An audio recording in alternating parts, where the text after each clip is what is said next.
بالأبصار والنبالة. أما بعد فأعوذ بالله من الشيطان الرجيم. بسم الله الرحمن الرحيم. لقد تاب الله على النبي والمهاجرين والأنصار الذين اتبعوه في ساعة العسرة من بعد ما كاد يزيغ قلوب فريق منهم ثم تاب عليهم إنه بهم رؤوف رحيم. وعلى الثلاثة الذين خلفوا حتى إذا ضاقت عليهم الأرض بما رحبت وضاقت عليهم أنفسهم وظنوا أن لا ملجأ من الله إلا إليه ثم تاب عليهم ليتوبوا إن الله هو التواب الرحيم. صدق الله العظيم وصدق رسوله النبي الكريم الأمين. إن الله وملائكته يصلون على النبي يا أيها الذين آمنوا صلوا عليه وسلموا تسليما. الصلاة والسلام عليك يا سيدي يا رسول الله. الصلاة والسلام عليك يا سيدي يا حبيب الله.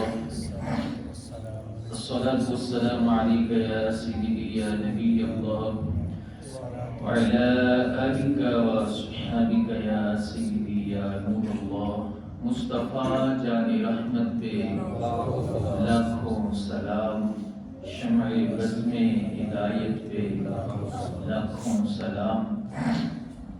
لیلۃ القدر میں مطلع فجر حق مانگ کی استقامت پہ لاکھوں سلام. حضور کی بارگاہ بڑی اعلیٰ بارگاہ ہے. علماء فرماتے ہیں حضور کی بارگاہ میں ایک دفعہ سادہ سا بھی لاکھوں سلام کہہ دیں تو وہ لاکھ کی شمار کر لیا اور پھر دن بھی جمعہ کا ہو اور جمعہ بھی رمضان کا ہو. سبحان اللہ. اب حضور کا تصور بان کر کہیے وہ زبان جس کو سب گن کی گنجی کہیں اس کی نافذ حکومت پہ لاکھوں سلام. دور و نزدیک کے سننے والے وہ کان لاڑے کرامت پہ پڑ گئی جس پہ محشر میں بخشا گیا. دیکھا جس سمت ابر گرم چھا گیا. دکھ جگر ہو گیا زندگی پا گیا. جس طرف اٹھ گئی دم میں دم آ گیا. اس نگاہ عنایت پہ ہاتھ جس سمت اٹھا غنی کر دیا. ہاتھ جس سمت اٹھا غنی کر دیا. موجے بحر سماحت پہ کھائی قرآن خاکے گزر کی قسم. کھائی قرآن خاکے گزر کی قسم. اس کفے پا کی حرمت پہ لاکھوں سلام. نیچی نظروں کی شرم و حیا پر درود. نیچی نظروں کی شرم و حیا پر درود. اونچی بیوی کی رفعت پہ فرق مطلوب و طالب میں دیکھے کوئی. قصہ دور و معراج سمجھے کوئی. کوئی بے ہوش جلووں میں گم ہے کوئی. کس کو دیکھا یہ موسیٰ سے پوچھے کوئی. کس کو دیکھا یہ موسیٰ سے پوچھے کوئی. آنکھ والوں کی ہمت پہ جن کے گچھے سے لچھے جڑے نور کے. جن کے گچھے سے لچھے جڑے نور کے. ان ستاروں کی نزہت پہ لاکھوں سلام. لیلۃ القدر میں مطلع فجر حق مانگ کی استقامت پہ جس کو بارے دو عالم کی پرواہ نہیں. جس کو بارے دو عالم کی پرواہ نہیں. ایسے بازو کی قوت پہ جس کے آگے سرے سروراں خم رہیں. اس سرے تاج رفعت پہ لاکھوں سلام. وہ زبان جس کو سب ان کی گنجی کہیں اس کی نافذ حکومت پہ لاکھوں سلام. وہ دعا جس کا جو بن بہار قبول میں اور آپ کسی کو دعا دیں، قبول ہو یا رد ہو، کچھ بھی ممکن ہے۔ یہ جو سلام ہے یہ بھی ایک دعا ہے۔ جب ہم کسی کو سلام کہتے ہیں، وہ آگے سے جب جواب دیتا ہے تو ہم اسے دعا دیتے ہیں، وہ ہمیں دعا دیتا ہے۔ اور حضور فرماتے ہیں ما من احد یسلم علی الا رد اللہ علی روحی حتی ارد علیہ السلام۔ مجھ پر کوئی بھی سلام بھیجے تو میرا رب مجھے متوجہ کر کے بتا دیتا ہے، حتیٰ کہ میں اس کو جواب دے دیتا ہوں۔ سبحان اللہ۔ میری اور آپ کی دعا رد ہو، لیکن وہ دعا جس کا جوبن بہار قبول، اگر حضور کی طرف سے ایک مرتبہ بھی جواب آ گیا، خدا کی قسم نسلیں کامیاب ہو جائیں گی، دنیا و آخرت میں بیڑا پار ہو جائے گا۔ ان ستی خیرانے جدا سائیں مگر ہو گئے، وہ دعا جس کا جوبن بہار قبول، اس نسیم اجابت پہ لاکھوں سلام۔ ایک ایک حضور کے وصف کا تصور کرتے جائیں اور پھر میرے امام کے یہ سلام کے اشعار پڑھتے جائیں۔ خدا کی قسم کیسے ایمان کو تازگی نصیب ہوتی ہے، کیسے جلا نصیب ہوتی ہے، اور یہ اللہ کے فضل سے یہ حصہ اہل محبت کا ہے، یہ حصہ اہل محبت کا ہے۔ اور آج ہم حضور کی محبت ہی کی ایک بڑی خوبصورت بات کرنے والے ہیں۔ سبحان اللہ۔ حضور کے عشق کا ایک بہت ہی لازوال قصہ اور لازوال واقعہ ذکر کرنے والے ہیں۔ جس کو حضور کی محبت حاصل ہے، جس سے محبوب راضی ہے، سمجھو اس سے جہان راضی ہے، اور جس سے محبوب ناراض ہے، سمجھو وہ جیتا جاگتا صفر ہے۔ جس سے حضور ناراض ہو جائے وہ تو پھر کسی کام کا نہیں رہتا، نہ اٹھ سکے گا قیامت طلب خدا کی قسم، کہ جس کو تو نے نظر سے گرا کے چھوڑ دیا۔ ایسی ہی ایک عشق محمدی کی سچی داستان آج آپ کے گوش گزار کرنے جا رہا ہوں۔ یہ واقعہ ہے غزوہ تبوک کا۔ قرآن مجید میں سورہ توبہ میں اس کو تفصیل سے بیان فرمایا ہے۔ تبوک مدینہ منورہ سے تقریباً 700 کلومیٹر دور ہے۔ اس کو آپ آج کے تناظر میں نہ دیکھیں، اس کو آپ اے سی والی گاڑی کے تناظر میں نہ دیکھیں، اس کو آپ فاسٹ روٹس کے تناظر میں نہ دیکھیں، اس کو آپ پانی کی ٹھنڈی بوتلیں، جوسز کے ٹھنڈے ڈرنکس کے ٹھنڈے کارٹن کے ساتھ رکھنے کے تناظر میں نہ دیکھیں، اس کو انواع و اقسام کی غذاؤں کے سفر میں مہیا ہونے کے تناظر میں نہ دیکھیں، اس کو اس تناظر میں دیکھیں کہ بندے 10 ہیں اور اونٹ ایک ہے۔ ایک اونٹ پر 10 بندے سواری کریں گے اور ہر بندے کی باری 9 افراد کے بعد آئے گی۔ اس کو آپ اس تناظر میں دیکھیں کہ عرب کے تپتے ہوئے صحراؤں میں گرمی کی شدت ایسی ہے کہ اگر گوشت کا کوئی ٹکڑا کسی پتھر پر رکھا جائے تو جل جائے۔ اس کو اس تناظر میں دیکھیے گا، بات سمجھنے کی کوشش کیجئے گا۔ عشق کی راہیں آسان نہیں ہوتی، ان راہوں پر چلنا ہوتا مشکل ہے، لوگ لیکن جو ان راہوں پہ چل جاتا ہے نا، سبحان اللہ، وہ امر ہو جاتا ہے۔ غزوہ تبوک جس موسم میں ہوا، گرمی کی کیا شدت تھی، کیفیت کیا تھی، ذات راہ کیسا تھا، سواری کے انتظامات کتنے تھے، سامان خور و نوش کا کیا اہتمام تھا۔ اللہ کے رسول صلی اللہ علیہ وسلم کے ساتھ محبت کرنے والوں کی کڑی آزمائش کا وقت آ گیا۔ ایک تو وہ بھی قوم تھی نا حضرت موسیٰ کی، جو حضرت موسیٰ کو کہتی تھی آپ جائیں اور آپ کا رب جائے، ہم تو یہی بیٹھے ہیں، لیکن یہ وہ حضور کے غلام ہیں جن کا یہ دعویٰ ہے محمد ہے متاع عالم ایجاد سے پیارا، پدر مادر برادر مال جان اولاد سے پیارا، محمد کی محبت دین حق کی شرط اول ہے، اسی میں ہو اگر خامی تو سب کچھ نامکمل ہے۔ اللہ کے رسول صلی اللہ علیہ وسلم نے تبوک جانے کا اعلان کر دیا.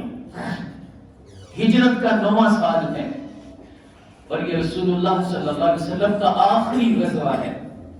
یعنی وہ جنگ جس میں حضور بنفس نفیس تشریف لے گئے اس کو غزوہ کہا جاتا ہے. حضور جن جنگوں میں خود تشریف لے گئے غزوہ تبوک ان میں سے آخری جنگ ہے. اور میں آپ کو بتا رہا ہوں سامان کی قلت کا عالم یہ ہے, پانی کی قلت کا عالم یہ ہے, اشیاء خورنوش کی قلت کا عالم یہ ہے کہ صحابہ بیان کرتے ہیں اور قرآن بیان کرتا ہے. قرآن فرماتا ہے لَقَدْ تَابَ اللَّهُ عَلَى النَّبِيِّ وَالْمُهَاجِرِينَ وَالْأَنصَارِ. اللہ تعالیٰ نے خاص توجہ فرمائی نبی پر, نبی کے ان غلاموں پر جن کو مہاجر کہا جاتا ہے اور نبی کے ان یاروں پر جن کو انصار کہا جاتا ہے. وہ کون سے غلام؟ الذین اتبعوہ فی ساعۃ العسرہ. قرآن نے بھی جس وقت کو تنگی کا وقت قرار دیا, قرآن کی ایسی باتیں, قرآن کی ہر بات اتھینٹک ہے لیکن جس کو قرآن بھی کہے وہ غلام جنہوں نے نبی کی ایسے وقت میں اتباع کی جس وقت میں اتباع کرنا انتہائی مشکل تھا.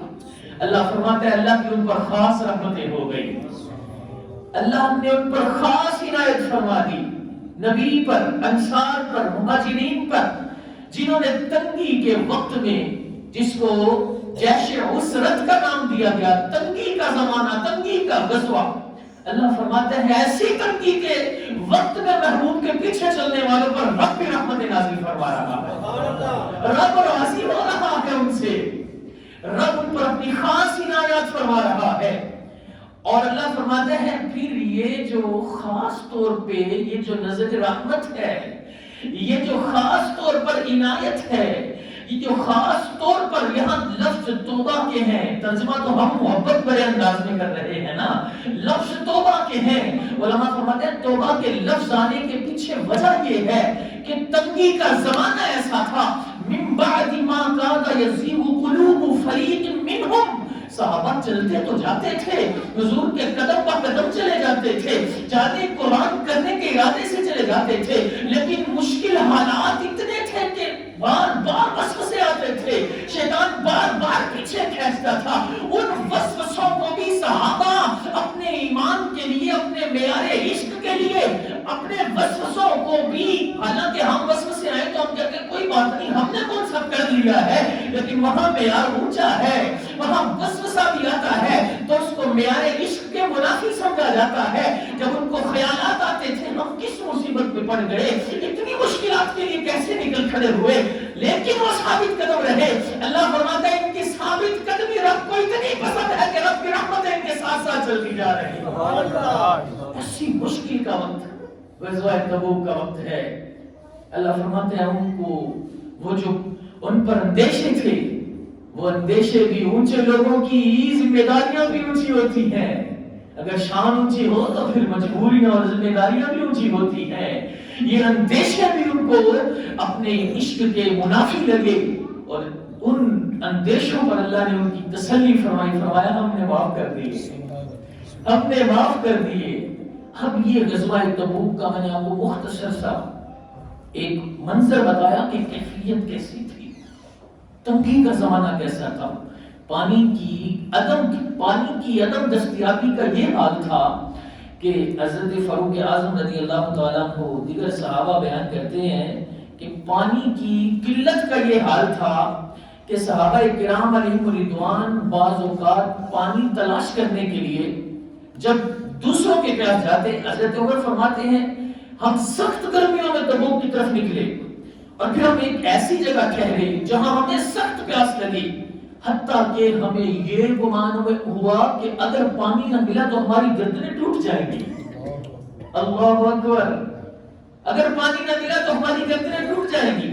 فرماتے حتیٰ کہ ہم میں سے جب کوئی کسی کے پاس پانی طلب کرنے کے لیے جاتا تو اس حال میں واپس آتا کہ اس کو پانی نہ ملتا اور اس کی گردن جھک رہی ہوتی تھی, پیاس سے اس کی گردن ڈلک رہی ہوتی تھی. حتیٰ کہ ہم یوں کرتے کہ اگر میسر آتا تو کسی اونٹ کو ذبح کیا جاتا اور اس اونٹ کی اوجڑی میں جو پانی محفوظ ہوتا ہے اس سے چند قطرے لے کر سانس کو بچانے کا اور چلانے کا اہتمام کیا جاتا ہو. ایسی تنگی کا زمانہ ہے, ایسی کیفیت ہے. فرماتے ہیں یہی کیفیت تھی حضرت ابوبکر صدیق رضی اللہ تعالیٰ عنہ نے عرض کیا یا رسول اللہ آپ رب سے دعا کیوں نہیں کر دیتے؟ آپ کی امت کتنی مشکل میں ہے. محبوب خدا صلی اللہ علیہ وسلم فرماتے ہیں تمہاری خواہش ہے کہ میں دعا کروں؟ عرض کی بالکل حضور ہماری خواہش ہے. آپ صلی اللہ علیہ وسلم نے جب ہاتھ اٹھائے ابھی ہاتھ نیچے نہیں کیے تھے کہ سارے بادلوں نے حضور کی بارگاہ میں حاضری دینا شروع کیا. اللہ کی رحمت کی بارش شروع ہو گئی حتیٰ کہ سب لشکر والوں نے اپنے پانی بھر لیے. تو کہیں پر رحمتوں کا بھی ظہور ہوا اور کہیں پر آزمائشوں کا بھی, اور آزمائشیں ساتھ ساتھ چلی. اب اس سارے غزوے, اس سارے منظر اور اس ساری کیفیت کو ذہن میں رکھیں اور پھر تصور کریں کہ انسان اپنے گھر میں ہے. ذرا توجہ کیجئے گا, چونکہ میرے پاس اتنا وقت ہے مجھے لگتا ہے کہ بات بڑی مشکل سے ایک اس کا پہلو پورا ہو سکے گا. اس کیفیت کو ذہن میں رکھیے.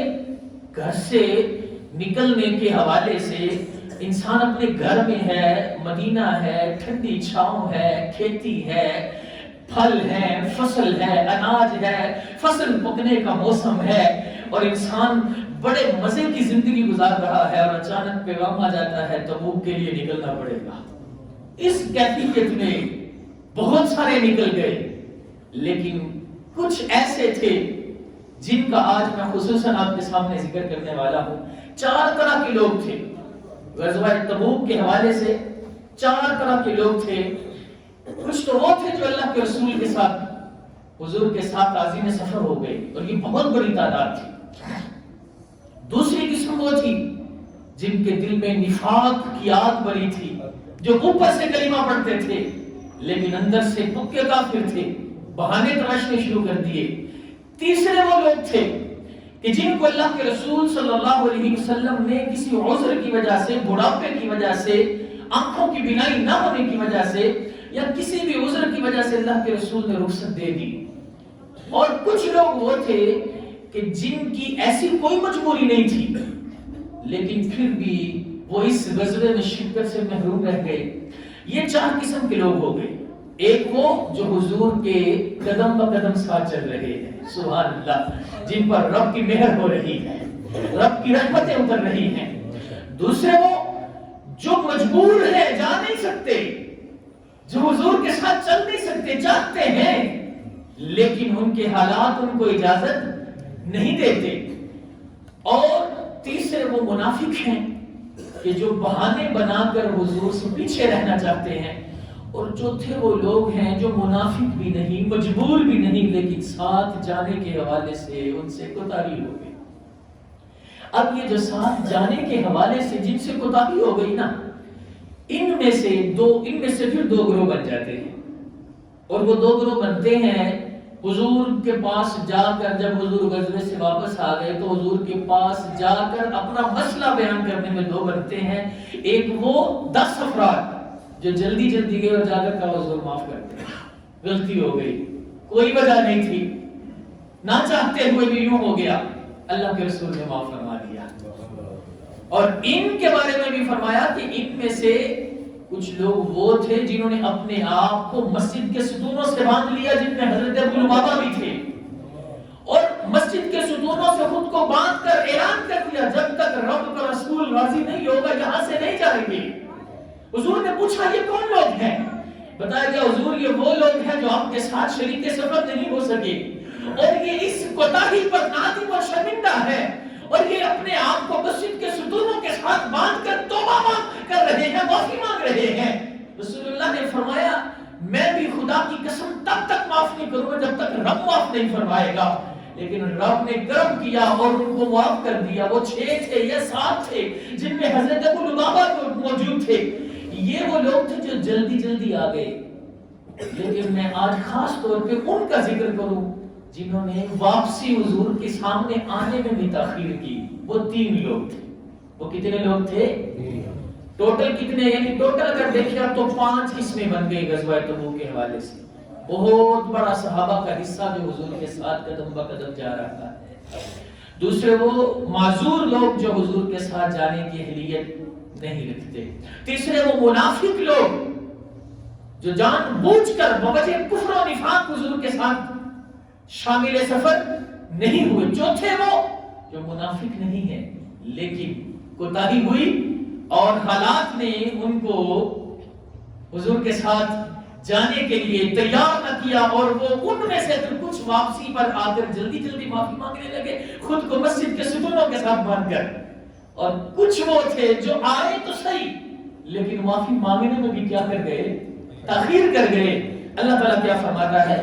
اللہ تعالیٰ ارشاد فرماتا ہے وَعَلَى الثَّلَاثَةِ الَّذِينَ خُلِّفُوا حَتَّى إِذَا ضَاقَتْ عَلَيْهِمُ الْأَرْضُ بِمَا رَحُبَتْ. وہ 3 لوگ جن کا معاملہ مؤخر کر دیا گیا. وہ 3 لوگ کون تھے؟ حضرت کعب بن مالک تھے, حضرت ہلال بن امیہ تھے, حضرت مرارہ بن ربیع عامری تھے. یہ وہ 3 لوگ تھے جنہوں نے معافی مانگنے میں بھی تاخیر کی. اللہ فرماتا ہے وَعَلَى الثَّلَاثَةِ الَّذِينَ خُلِّفُوا. اللہ نے مہر کی, اللہ نے توبہ قبول کر لی. انصار و مہاجرین کے جو وساوس جو اندیشے تھے, جو سفر میں ان کو مشکلات تھی, اللہ نے ان سے درگزر کر دیا اور فرمایا اللہ نے آخر کار ان 3 کو بھی معاف کر دیا جن کا معاملہ مؤخر کر دیا گیا تھا. ان کا معاملہ مؤخر کیا گیا. اس کی تفصیل کیا ہے؟ وہ حضور کی بارگاہ میں حاضر نہیں ہوئے, جو حاضر ہوئے ان کو معافی مل گئی. لیکن وہ 3 جو تھے, حضرت کعب بن مالک نے اس ساری حدیث کو بڑی ڈیٹیل سے بیان کیا ہے. حضرت کعب بن مالک فرماتے ہیں میرے پاس سامان سفر کے حوالے سے جتنی گنجائش ان دنوں میں تھی اتنی کبھی بھی نہیں ہوئی تھی. میرے پاس 2 اونٹنیاں تھیں, میرے کھیت اس وقت لہلہا رہے تھے, میری فصلیں اگی ہوئی تھی, مجھے بہت زیادہ آسانی تھی سفر میں جانے کے لیے. لیکن اتنی گرمی تھی, اتنی مشکلات تھی, اتنی شدت تھی. میں صبح سوچتا تھا یوں کروں گا تو جاؤں گا, شام کو سوچتا تھا میں تو بڑی اچھی اونٹنیاں ہیں, میں تو اگر بعد میں بھی نکلا تو میں جا کر لشکر کے ساتھ مل جاؤں گا. کہتے ہیں کبھی صبح سوچتا, کبھی شام کو سوچتا. سوچتے سوچتے ایک دن وہ آیا کہ فجر کے بعد اللہ کے رسول نے اعلان کر دیا اور مدینے سے قافلہ روانہ ہو گیا. اب ذرا غور سے سنیے گا, ذرا تصور میں چلیے, ذرا 1450 سال پیچھے چلیے, ذرا محبوب کے شہر میں چلیے, ذرا مدینے کا تصور کیجئے, ذرا تصور میں دیکھیے.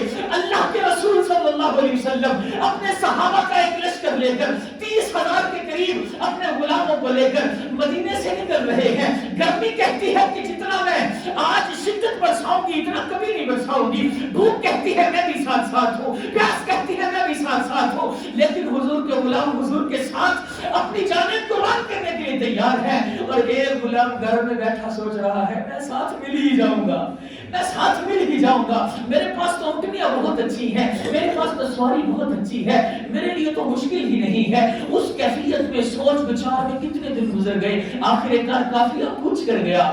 اور یہاں ابھی بھی وہی شش و پنج ہے, وہی کیفیت ہے, ڈاؤٹ فل کیفیت میں. حضرت کعب بن مالک کہتے ہیں میں جوان شخص تھا, میرے پاس طاقت بھی تھی, میرے پاس اس وقت اسباب سفر بھی تھے. اب جب وہ قافلہ سفر کر گیا نا تو میں نے سوچا کہ ٹھیک ہے میں مل جاؤں گا. لیکن دیر اتنی ہو چکی تھی کہ اب میرا جانا مشکل ہو گیا. اب کہتے ہیں میں مدینے کے گلی کوچوں میں نکلتا تو مجھے 2 طرح کے لوگ ملتے. ایک تو وہ جو منافق تھے اور ایک وہ جو معذور تھے, اور میں ٹھیک ٹھاک ان کے اندر چلتا تو مجھے عجیب لگتا. لوگ کیا کہیں گے کہ آپ نے حضور کے ساتھ جانے کو اختیار نہیں کیا. کہتے ہیں میں اسی کیفیت میں تھا حتیٰ کہ مجھے پتہ چلا رسول اللہ واپس آ رہے ہیں. اب جو کیفیت ہوئی نا, اللہ اکبر, قرآن نے اس کو تفصیل سے بیان کیا. یعتذرون الیکم اذا رجعتم الیہم, جب آپ جائیں گے کچھ لوگ آپ کے پاس آئیں گے, بہانے بنائیں گے, قسمیں کھائیں گے, آپ کو راضی کرنے کی کوشش کریں گے. اللہ جانتا ہے وہ جھوٹے ہیں. فرمایا آپ ان کی طرف توجہ نہ کیجیے گا, وہ منافق تھے جو آ کر بہانے بنا رہے تھے. حضرت کعب بن مالک رضی اللہ تعالیٰ عنہ فرماتے ہیں رسول اللہ صلی اللہ تعالیٰ علیہ وسلم کے جب واپس آنے کا وقت آیا تو میں سوچتا تھا کہ حضور واپس آ رہے ہیں. مجھے پتا چلا کہ کچھ لوگ بہانے بنا رہے ہیں حضور سے معافی مانگنے کے. تو میں نے کہا میں بھی کوئی بہانہ بنا لوں گا, میں بھی حضور سے کہوں گا حضور یہ ہو گیا تھا, حضور وہ ہو گیا تھا. ابھی میں انہی سوچوں میں تھا حتیٰ کہ ایک دن وہ آیا کہ اللہ کے رسول غزوہ تبوک سے واپس آ گئے. 700 کلومیٹر کا تقریباً سفر کر کے اللہ کے محبوب صلی اللہ علیہ وسلم بڑا مختصر کر دیا. میں نے سارے غزوے کو سکپ کر کے اب اصل مدے پہ لانا چاہتا ہوں.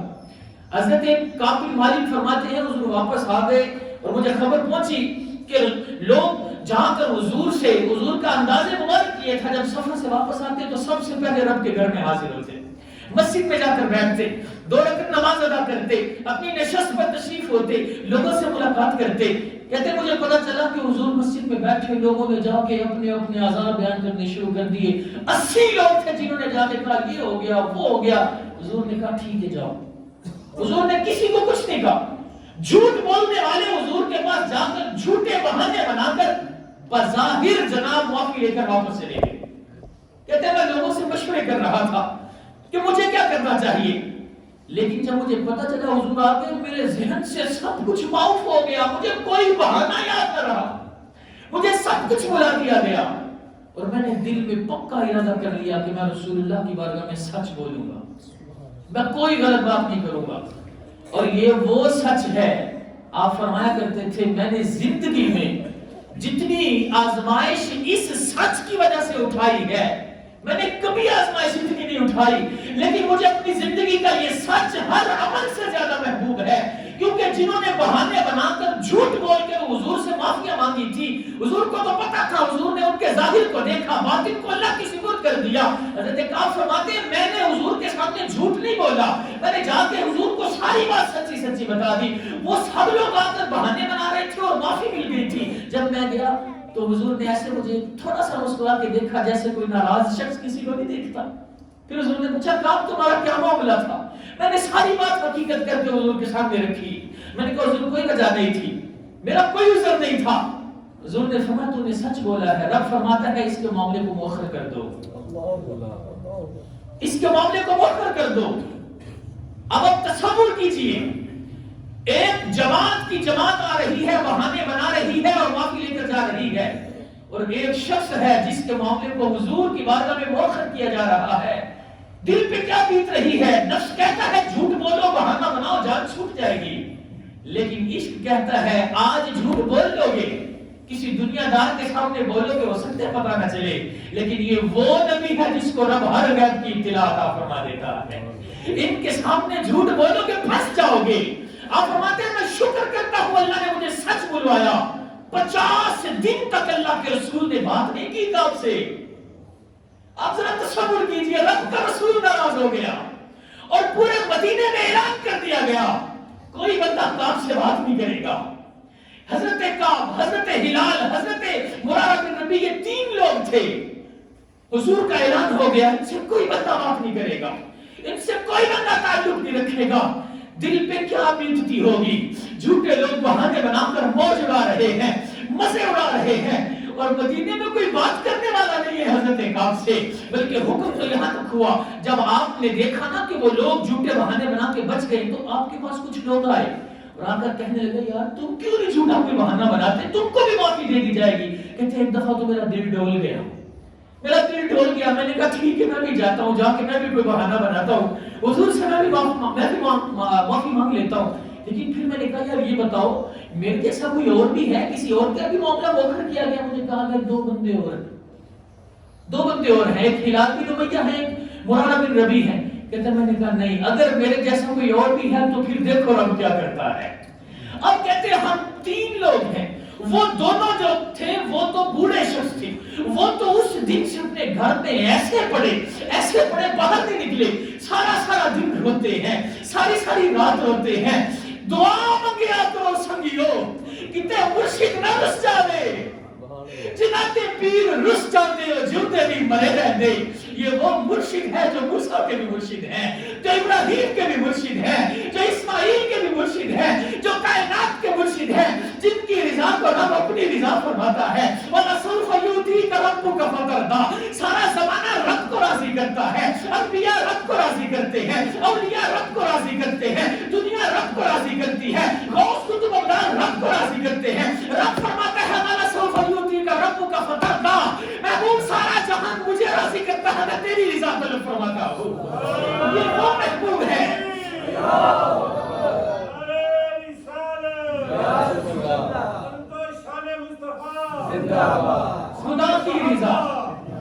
خدا کی رضا چاہتے ہیں دو عالم، خدا چاہتا ہے رضا محمد، حضور بات نہیں کر رہے. حضرت کعب کہتے ہیں مجھ سے کوئی بات نہیں کرتا تھا بلکہ حکم ہوا اور تو اور لوگ ہیں کعب کے گھر والے بھی کعب سے بات نہیں کریں گے, کوئی کعب سے بات نہیں کرے گا. ہلال اور مرارہ تو اس لیے وہ گھر میں پڑے ہیں, کہتے ہیں وہ تو بوڑھے شخص تھے لیکن میں جوان تھا, میں بازاروں میں نکلتا تھا, میں نمازوں میں جاتا تھا, اور میں جب نماز کے لیے جب مسجد نبی جاتا میں جا کے حضور کو سلام کرتا اور پھر میں محسوس کرتا حضور کے ہونٹ ٹھیلے ہیں کہ نہیں, حضور نے مجھے جواب دیا ہے کہ نہیں دیا. کہتے حضور مجھے دیکھتے تک نہیں تھے, میری طرف نظریں کرم نہیں فرماتے تھے. کہتے میں حضور کے قریب کر کے نماز شروع کر لیتا اور میں پھر محسوس کرتا میں جب نماز میں ہوتا تو اللہ کے رسول مجھے دیکھتے, جب میں حضور کی طرف دیکھتا حضور نظر پھیر لیتے. اللہ اکبر. قرآن فرماتا ہے ان پر رسول اللہ کے ناراض ہونے کے بعد, رب کے ناراض ہونے کے بعد ان پر کیفیت یہ طاری ہو گئی حتی اذا ضاقت علیہم الارض, وہ مدینہ جو کونین کا تاج ہے, فرمایا وہ مدینے کی زمین تنگ ہو گئی ان پہ. 50 دن بیت گئے, مدینے میں کوئی بات نہیں کرتا. کہتے ہیں ایک دن میں اپنی گھر کی دیوار پہ کھڑا ہو کر اپنے ابو قتادہ جو میرے کزن تھے اور میرے بڑے پیارے تھے, میں نے ان کو آواز دی, میں نے چیخ کر چلا کر کہا ابو قتادہ کیا تم نہیں جانتے میں رب کے رسول سے پیار کرتا ہوں؟ تم یقین نہیں کرتے؟ میں تمہیں قسم دیتا ہوں, بتاؤ میں رب کے رسول سے پیار کرتا ہوں کہ نہیں کرتا؟ حضرت ابو قتادہ نے کوئی جواب نہیں دیا. کیا بیتتی ہے دل پہ؟ حضرت ابو قتادہ نے کوئی جواب نہیں دیا. فرماتے میں پھر کہا ابو قتادہ تمہیں قسم ہے خدا کی, بتاؤ میں رب کے رسول سے اللہ سے پیار نہیں کرتا؟ حضرت ابو قتادہ نے میری بات کو توجہ ہی نہیں دی, سنی نہیں, کوئی جواب نہیں دیا. کہتے ہیں میں نے 30ویں مرتبہ کہا ابو قتادہ یار تجھے قسم لگے بتا میں اللہ کے رسول سے پیار نہیں کرتا. حضرت ابو قتادہ کہتے ہیں اللہ جانے, اللہ کا رسول جانے, اللہ جانے, اللہ کا رسول جانے. اب کہتے ہیں میں نے دیوار پھاندی اور اپنے گھر میں رونے لگ گیا. کہتے ہیں حضور کی طرف سے حکم آیا ان کی بیویاں بھی ان سے جدا ہو جائیں. میرے گھر پیغام آیا, قاصد آیا اور مجھے آ کر پیغام دیا, حضور کہتے ہیں تمہاری بیوی تمہارے ساتھ نہیں رہ سکتی. میں نے کہا اگر حضور حکم دیتے ہیں تو میں بیوی کو طلاق دے دوں, کیا حضور یہ چاہتے ہیں؟ تمہیں طلاق دینے کا حکم نہیں ہے لیکن بات نہیں کر سکتے, وہ خدمت نہیں کرے گی تمہاری, ہے بیوی ہے.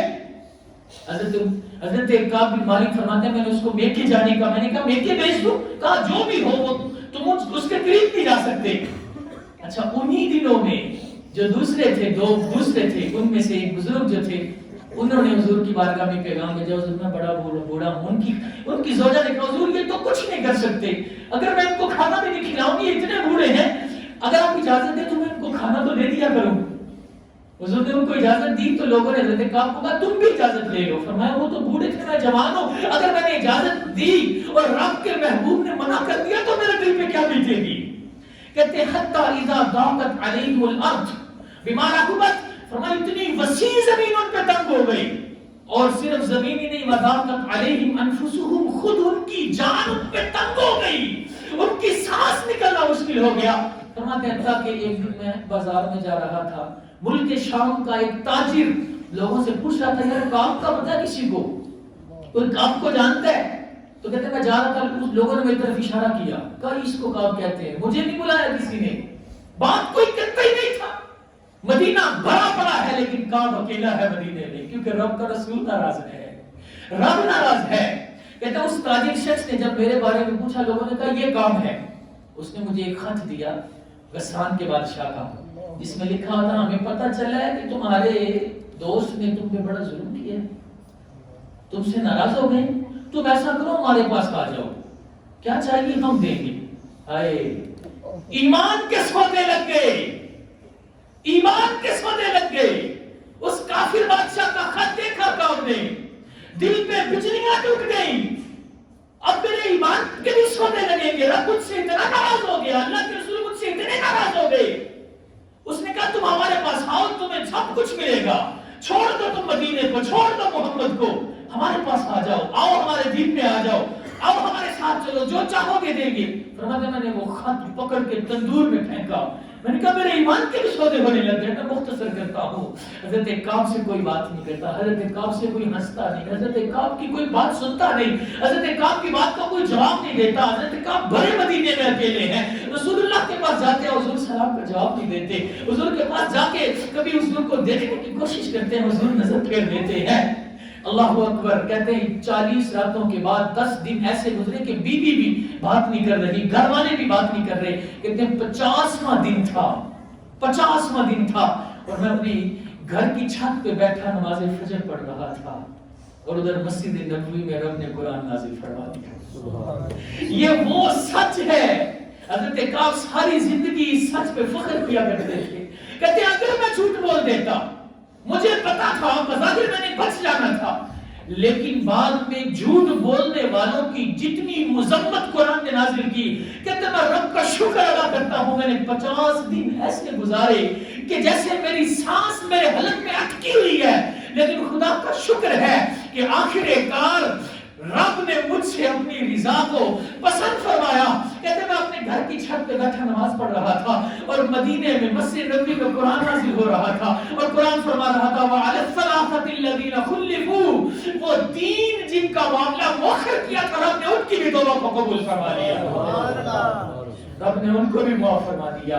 کہتے ہیں مدینے میں ایک خوشی کا سما تھا, لوگ مبارکیں دے رہے تھے. سلا پہاڑ پہ چڑھ کے ایک شخص نے زور سے آواز دی, کعب مبارک ہو, تیرا رب تجھ سے راضی ہو گیا ہے, تیرے رسول تجھ سے راضی ہو گئے ہیں. دیواریں چھوٹی ہوتی تھی, عمارتیں چھوٹی ہوتی تھی. کہتے ہیں مجھے مدینے سے آواز آئی اور میں نے رب کا شکر ادا کیا, میں سجدہ شکر میں گر گیا. ایک شخص تیز رفتار گھوڑے پر میری طرف بھاگا اور آ کر مجھے اس نے پیغام دیا. کہتے ہیں اس وقت میرے پاس اتنی حالت ایسی تھی, غربت کی حالت میں چلا گیا, ایک لباس تھا میرے پاس جو میں نے پہنا ہوا تھا. مجھے اتنی خوشی ہوئی, میں نے کسی سے لباس مانگا, ادھار کر پہنا, اور جو پہنا تھا وہ خوشخبری لانے والے کو پیش کر دیا. تو نے مجھے توبہ کی خوشخبری سنائی ہے. کہتے ہیں میں بھاگا بھاگا مسجد میں گیا, میں نے دیکھا اللہ کے رسول بیٹھے ہیں, حضور کے گرد صحابہ کا حلقہ ہے, حضور کا چہرہ خوشی سے چمک رہا ہے, حضور میری طرف دیکھ رہے ہیں. حضور نے 50 دن بعد دیکھا ہے, حضور نے بات کی ہے, حضور نے محبتیں دی ہیں, رحمت للعالمین نے دامن رحمت میں لے لیا ہے. میں نے کہا حضور صرف آپ ہی راضی ہیں کہ رب بھی راضی ہو گیا ہے. حضور صرف آپ راضی ہو کہ رب بھی راضی ہو گیا. یہ رب نے قرآن اتارا. حضور کہتے ہیں میں نے کہا حضور میں اسی خوشی میں میرے پاس جو کچھ ہے میں سب راہ خدا میں خرچ کرتا ہوں, ساری زمین راہ خدا میں خرچ کرتا ہوں. اللہ کے رسول نے فرمایا کہ آپ سب کچھ نہ خرچ کرو, کچھ اپنے لیے بھی رکھو. کہتے ہیں پھر میں نے خیبر کی زمین اپنے لیے رکھی.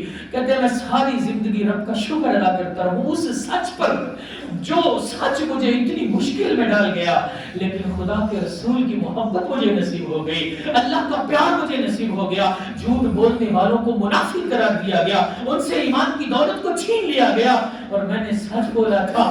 میں نے مشکلات تو بڑی دیکھی ہیں, لیکن آخر کار رب نے بھی مجھے معاف کر دیا, رب کے رسول نے بھی مجھے معاف کر دیا. آج ہم دیکھیں کہ ہم کہیں ایسی کیفیت میں تو نہیں ہیں. آج ہم اللہ سے, اللہ کے رسول سے دعائیں کرتے ہیں, استغاثے پیش کرتے ہیں, کتنی قبولیت ہوتی ہے. مسلمان امت اگر ہم من حیث القوم دیکھیں کتنی آزمائش میں, کتنی مصیبت میں ہے. کہیں رب ناراض تو نہیں, دعائیں کیوں قبول نہیں ہوتی, کہیں رب ناراض تو نہیں ہے, کہیں اللہ کے رسول ناراض تو نہیں ہے. جا زندگی مدینے سے جو کہ ہوا کے لا, شاید حضور ہم سے خفا ہے بنا کے لا. وقت ختم ہو چکا, جماعت کا وقت ہو چکا.